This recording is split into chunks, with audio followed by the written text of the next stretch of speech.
Hello, everybody, and welcome to this very special episode of the Dr. Keith Darrow podcast. We are here today with Robert Pardi. And yes, if you couldn't tell, I'm not in my typical studio. I'm actually on site today at the university. I have to teach today, but I thought this was so important. And this was one of the few times that I could actually get Robert Pardi to be with us today because he's got such a strong message about overcoming adversity in life. If anybody's been through the ringer, it's been Robert. Robert, thank you so much for being here. Keith, thank you very much for having me. This is an absolute pleasure. I think that, when I bring guests in from outside of hearing healthcare, which, right, we've interacted a lot over social media, and you certainly know that that's the angle and the point of view that I come from. But I believe it's really important to bring in an outside perspective because sometimes we lose sight, right? Sometimes we think that the problems we're dealing with are our own and the adversity that we're facing is, a taller mountain than most people. But I think you can bring a fresh perspective on overcoming that adversity. So tell us a little bit about your why and your passion for life and what you do. Sure. I think it's a great segue as well, because my why somewhat comes from the medical profession, even though I'm an ex-investment banker. And so I was married to an amazing woman. She was just everything and even more of what I could have imagined. And we got married very young.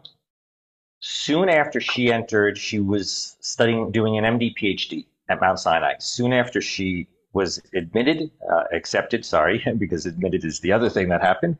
Once she was accepted, soon after she was diagnosed with late stage breast cancer. And it was right before her 31st birthday. We, as a team, she and I decided that cancer would not be the focal point of our life. And I discuss it as, if our life is a canvas, we were not using the difficulty or the adversity as the primary color. It was an accent. It added contrast. And over the arc of 11 years, she actually journeyed with metastatic breast cancer for 11 years. Wow. This was really before the medicines we have today. This was in the late 90s. She became the founding director of palliative care at New York Hospital. And what I witnessed through all of that is not only the idea of living around adversity and not making it the focal point, but it's using that adversity, creating something out of it. There's also the aspect that we learned what it meant to actually live in the present moment.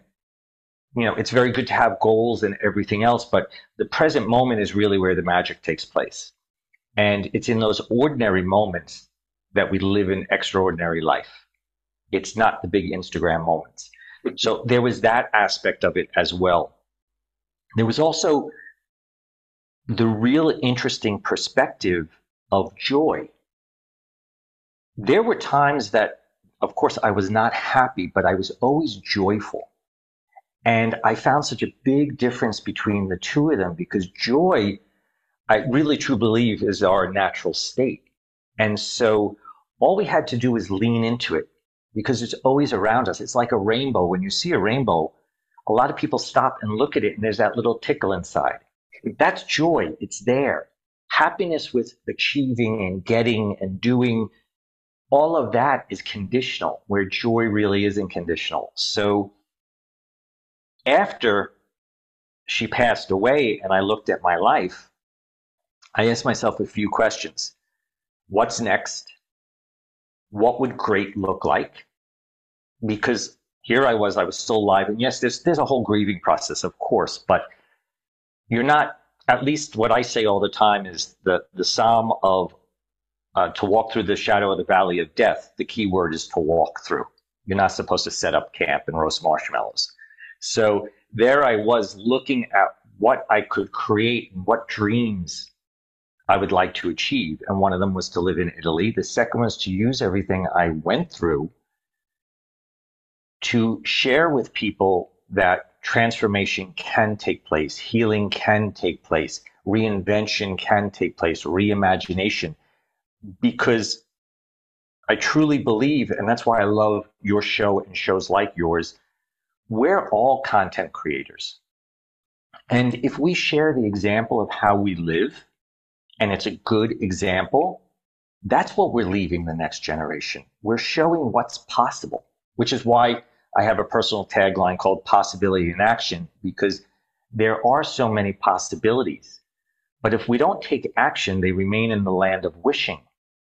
And I truly believe we're here to attempt and taste and savor and move towards those possibilities, not be restricted by the fear of failure or any of the other fears that really don't have any value when you look at them. I realized when my wife, and it's a very visual image, but I think I should share it, as the zipper was being pulled over her face when they placed her in the body bag after she passed away, I realized that all of those worries, fears, and everything else that we carry with us, they really mean nothing at the end of the day, and that we're here to live life. And so that's my why. That's why I decided to just change my life. I became a life coach. I became an author. I became a speaker, because what I want people to understand is if you have that feeling or that sensation that there's more to life, go with it, because there is more to life. Stop looking at the wall of your comfort zone and start to peer over. That's a lot to take in, Robert. It really is. I'm trying to really take in everything you just said, and that's so many thoughts. Probably the one that really comes to me, and you've probably seen them before, right? The bumper stickers that read "Choose Joy." Yeah. And I have to say, I never really understood them. I thought they were kind of hokey. I think you just explained to me and taught this audience what it means to choose joy, what it means to understand that you can take action, that your life can be full. God damn it, we've got one life, right? That's right. Make the most of it. There's just, what a powerful story. And I will forever appreciate you taking a few moments to share that with me and my listeners, because I think that while we all have adversity in our life, we've got to figure out if we're going to overcome that adversity, if we're going to face it head on. And then once we get through that adversity, what comes out the other end, right? I'm sure you would agree that adversity only makes us stronger. 100% adversity only makes us stronger. The thing is, we live in a society where we're supposed to move on, get over, plow through. But that adversity becomes part of us. It will be a fiber in the thread of who we are. I talk about, with my wife, she's a beautiful scar, but it is a scar. Mm-hmm. I grew up the son of an abusive alcoholic father. That taught me the skills that I needed to deal with the uncertainty and the adversity my wife was going through. So I could look back on that and realize that the situation didn't define me. I found the power to define the situation. And I think that's what adversity is all about, because we'll all be confronted with something. And the question is, what do we want to make out of it? I say all the time, we're here to use life, not be used by life. And therefore, if these things happen, we need, and you used the perfect word, I use it all the time, I love the word, we choose. We actually choose. That's what Viktor Frankl talked about in A Man's Search for Meaning, and so many of these other books. Edith Eger is also a Holocaust survivor, and she's a fantastic woman. She's still doing TED Talks. I think she's like 96 years old. And just absolutely fantastic. It is our perspective. The thing is, I wake up every morning and I remind myself, my emotions are under my control. My perspective is under my control. My thoughts are under my control. The rest of it isn't. And when those things happen, we can feel like a victim, or we can ask the question, what's next? Because there is a next if we allow ourselves to get there. So Sure. I appreciate you opening up that discussion, because adversity, we all wish every day I wish my wife didn't pass away, but it happened. And so what can I make out of it? Mm-hmm. And I think one of the benefits, I talk about this all the time. I lived in Rome before I lived where I live now, and I got to see some of the most beautiful ancient mosaics that exist. And if you really look at them, each piece was hand cut, so they're all imperfect. But it's the imperfections which create the depth and the beauty in the mosaic. So that's what we're going through. And the question is, who do we want to be in that? I want to be the crafter, the artist. I want to choose. I want people to choose. How does that, life is imperfect, right? And I think once we realize that and accept it, it gets a lot easier. Yeah. All those challenges that we face. How does your experience, because I know I've taken my experiences in my niche and I've tried to amplify that 10x with books and content creation. And so I want to shift gears a little bit here. How does this adversity, you're a stuffy banker that everybody hates, and your wife's going through this tragedy, and now it's done, you come out the other end. How do you evolve to, I need to tell my story, I need to create content, I need to become an author, right? Because I believe that's so important. Now I'm going to bring it full circle to what I do, what my colleagues do every day, which is in healthcare, we have to create content. We have to educate our patients. Nobody else is going to do it. We have to take our passion and our motivation and write books, create videos, write papers, educate, stand on stages. Like, this is important. How did you make that transformation from, maybe corner office banker to now a content creator? Tell me about that. And you've built your own line of trust and authority when it comes to overcoming adversity. Great question. And again, what you touched on, right, is all that storytelling. Now, there's a lot of people that bring a lot of value to the world. If we didn't have investment bankers, if we didn't have a lot of these things, we wouldn't have what we have, right? Sure. but what I realized is, when I was sitting in that corner office, when I went back to investment banking after Desiree passed away, because an 11-year battle with cancer is not the cheapest journey to go on. And it's not necessarily because of the healthcare system. I thank the healthcare system every day for everything we had. But, at that time, it was hard to find the organic food and supplements and all kinds of other things. Sure. So what I realized when I was sitting there is I was thinking about, what value am I bringing? And I wanted Desiree used all the time, she said, I want to leave a positive signature. That was her goal as she was journeying with her disease. And of course, that stayed with me. So when I was in that corner office, I was like, what value am I bringing? And while I was very good at my job and I was creating, let's say, wealth, I realized that my asset became my story. And so therefore, that had more value and needed to be shared, because it would have more impact than what I could do in the corner office creating great companies. I felt that for me, and everyone has their own journey, but it was that idea of almost opportunity cost. If I stay with what I'm doing, so it's an economics term, right? And I find economics has a lot to do with real life as well. Absolutely. Opportunity costs, sunk costs, all the way we act and behave.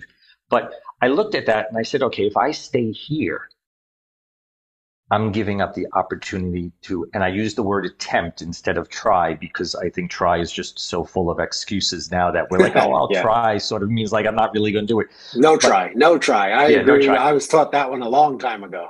Yeah.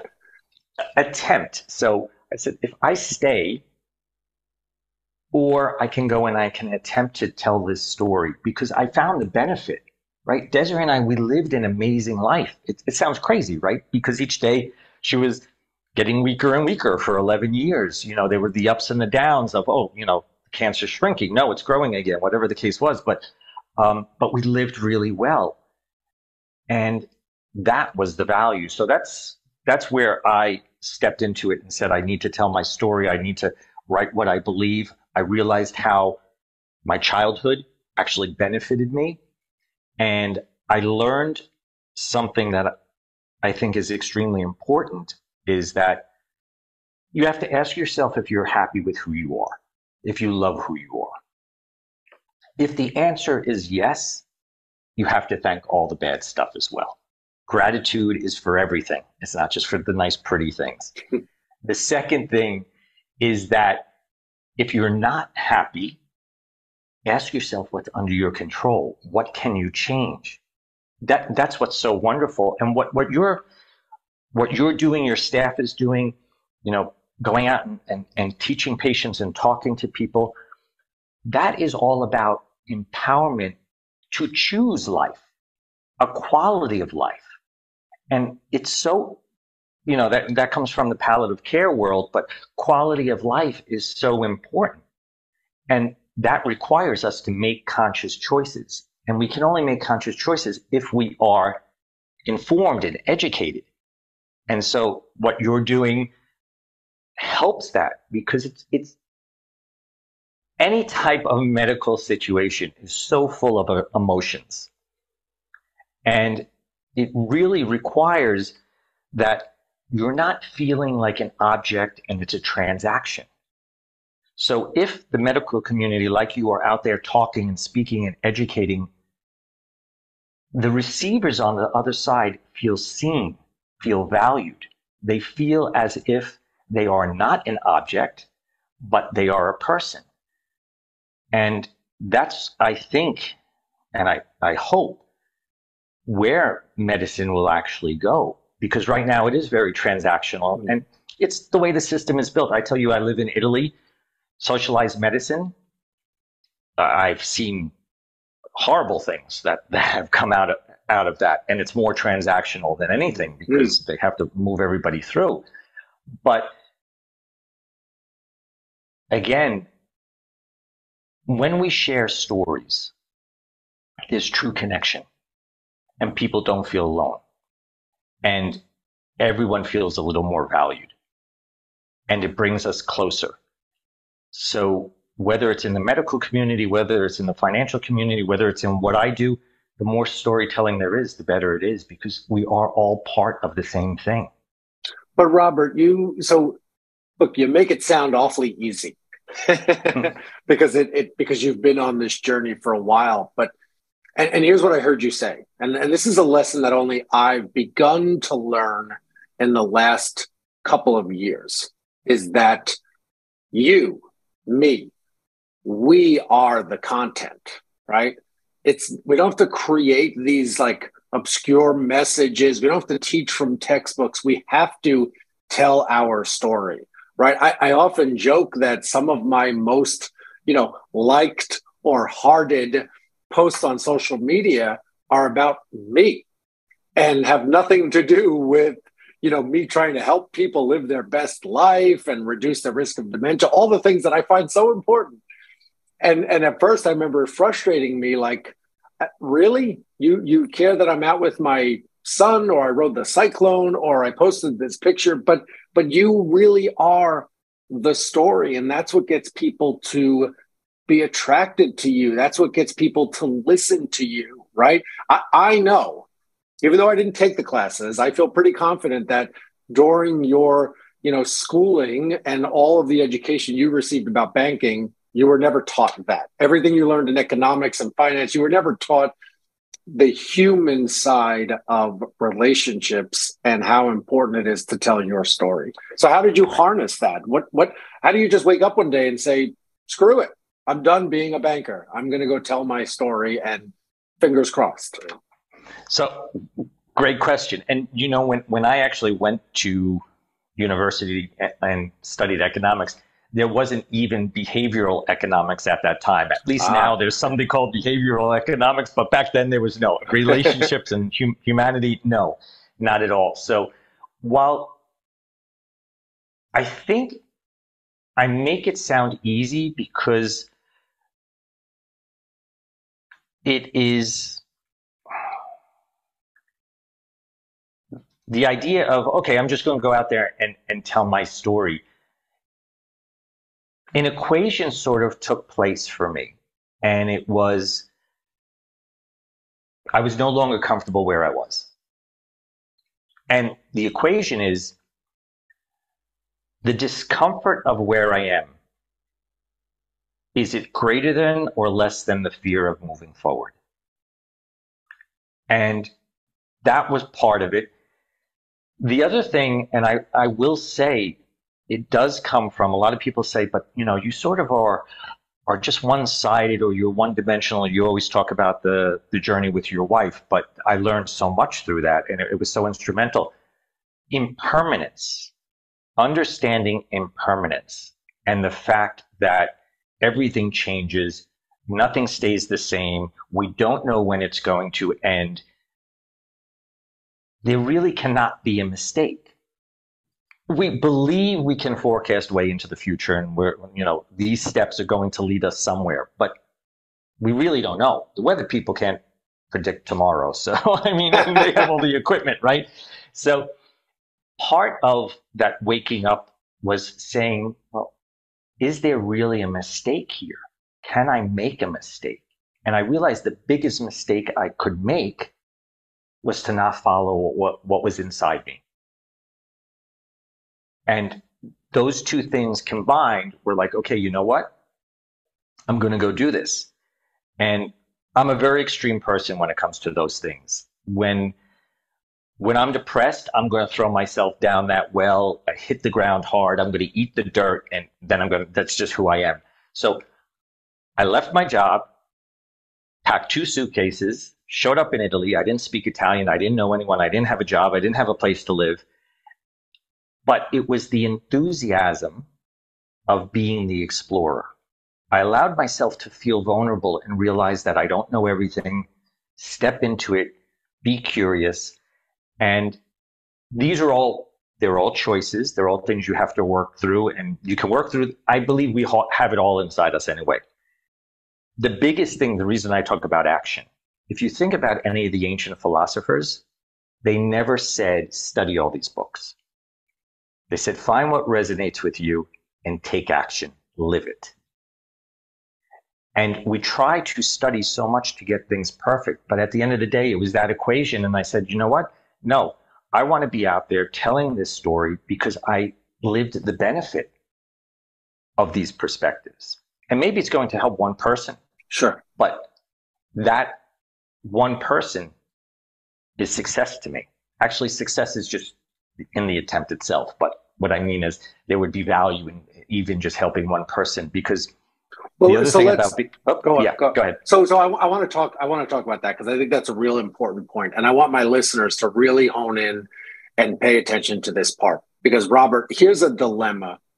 You use the words comfort, and so I made a little note here on my piece of paper: comfort zone, right?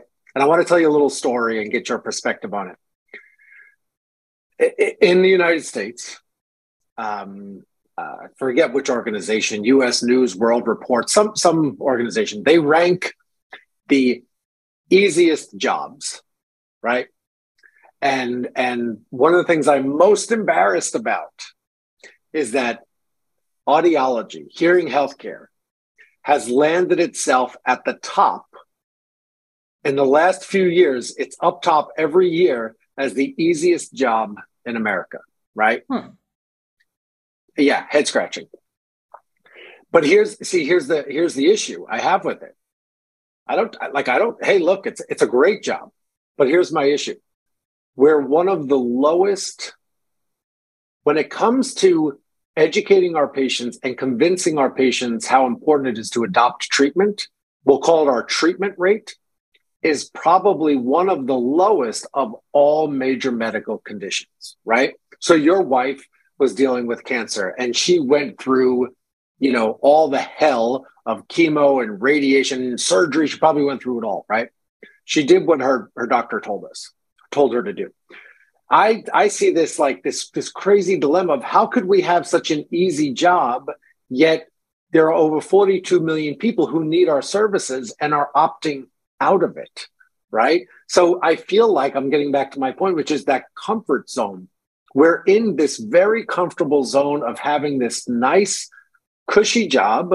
We get paid well enough. We can earn a good living. But we're still not like every time I meet somebody, I ask them, well, why did you get into audiology or hearing healthcare or healthcare? Because I want to help people. Well, there's 42 million people that need our help. We're helping less than 20% of people who could benefit from our services. How do you ignite that fire? What's your perspective on getting people to take action, like you said, and get out of the comfort zone? So when you asked me that question, are you talking about the doctors themselves or the patients? Or is it both? I'm great point. I'm actually asking about the doctors because the patients aren't going to do anything. They're not going to figure this out on their own. The patient needs somebody to help them on their journey. I'm talking about lighting the fire under the hearing healthcare provider. And this could apply to any healthcare where patients aren't really seeing the value in what you provide. How do we get out of that comfort zone and make it so we help more people? Okay. Completely understand. And first of all, who knows how they measured those statistics? Because I don't know either. Yeah. But about that passion, igniting that, right? So we're talking about hearing healthcare, and so when you lose your hearing, what are you really losing? Right? Your connection to community, your sense of self, your ability to interact with your lifeline. Your lifeline, the pleasures and the gifts of what nature is all about. You're not going to hear the waves, maybe you're not going to hear the birds and all that other stuff. I think that the passion is that it's not about a hearing aid. You're actually giving someone the connection to what we all enjoy, what makes it a good life, music, and even the crying of a child or someone yelling for help. And so with the doctors themselves, maybe the story, and this is such a key point, because we all live by the stories we tell ourselves. And so maybe the story is to get the definition of what you're doing to be different, that it is more about that connection and that lifeline and enjoying the sound of the waves and all these other things where you're telling somebody, you know what, you're not helping them with the hearing.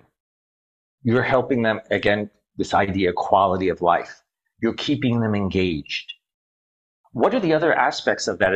I would assume that people might, this is a weird term to use, but they might age slower. Because I would assume that if you're not hearing things. It's not a weird term at all. I want to make it more concrete for you. In treating hearing loss, you reduce the risk of decline. You reduce the risk of dementia. You reduce the risk of falling, which can, get people basically kicked out of their homes when their kids come in and say, "Oh, Mom, you can't live alone anymore." It can, all sorts of things, right? The entire brain is flooded with the sense of hearing. And when you lose that over time, it's devastating. It's at the root of so many other problems, social, emotional, physical, cognitive health. But I feel like I'm hoping people get the message that we have to take action. We have to create content. We have to educate the masses and not just sit back on our laurels and accept that we have the least stressful job. I mean, it should be the most stressful. There's something as we're talking about the why, right? Because that's what we're actually talking about here is what is the why people think they're engaged in, the doctors think they're engaged in. So if you bring those things to the table and you start like doctor communities where they define the why. See, if one person defines the why, there's no buy-in. If you get more people to come in and say, okay, what are we really offering here?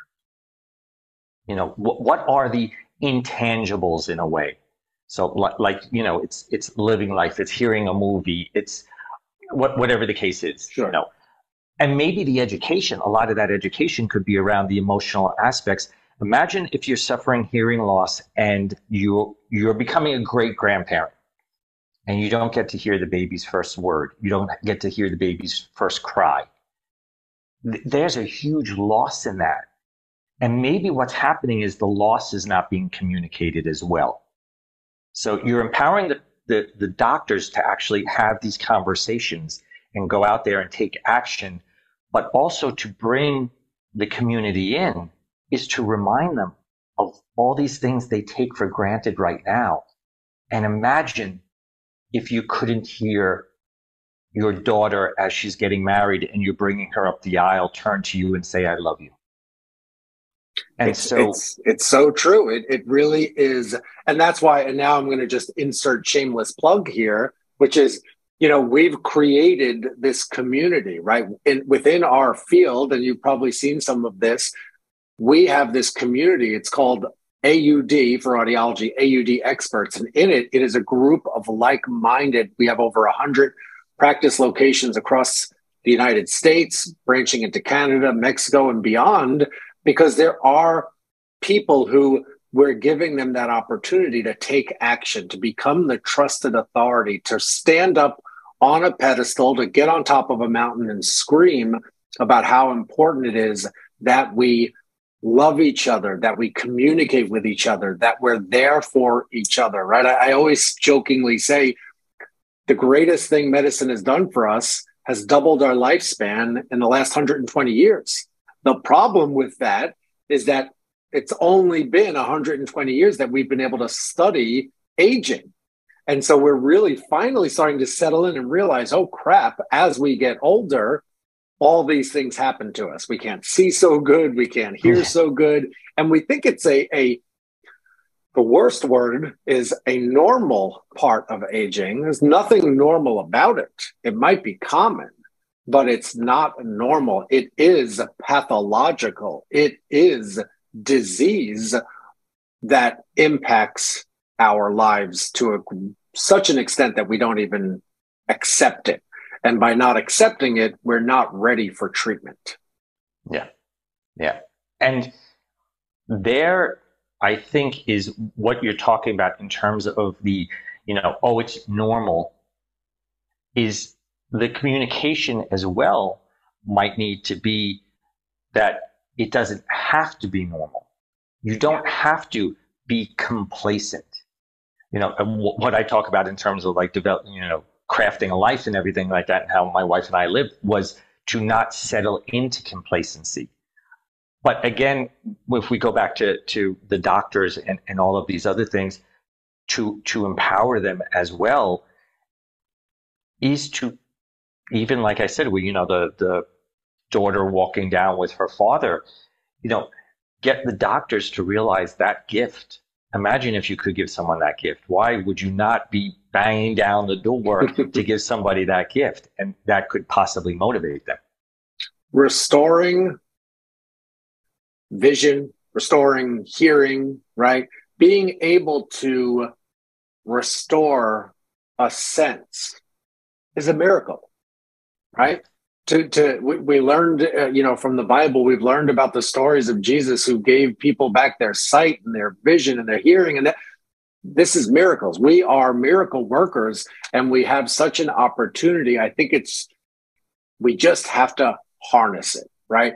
We have adversity, we have a challenge, and I hope everybody who's listening can take Robert's personal story, right? That has nothing to do with necessarily our push in our field, but the underlying messaging of we can do more, we can overcome, and we can really simplify, we can make something great out of a really terrible situation. 100%. You know, it's all about action. And think about, you have a pebble in your hand. If you don't throw that pebble into the pond, you're not going to see the ripples. So go out there and make sure you throw the pebble and start the ripples, because that's a power we've been given if we go out there and tell stories and take action. I love it. Robert, I can't thank you enough. I know my listeners will be touched by this story, by your willingness to open up and try to really reiterate that message of choose joy, right? And to really understand how important it is that you are the content, you are the message. Get out there and tell your story and do more for humankind. Thank you so much for being here today, Robert. No, thank you. This was a great pleasure. It really, really was. Now, I got to ask you a personal question, though, right before we go. Every time I got to ask one.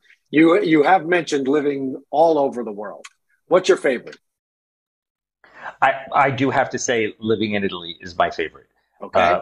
100%. And I will say that I live in a small town right now. I live in a town with 900 people. I have a castle in my backyard. It is sort of, otherworldly.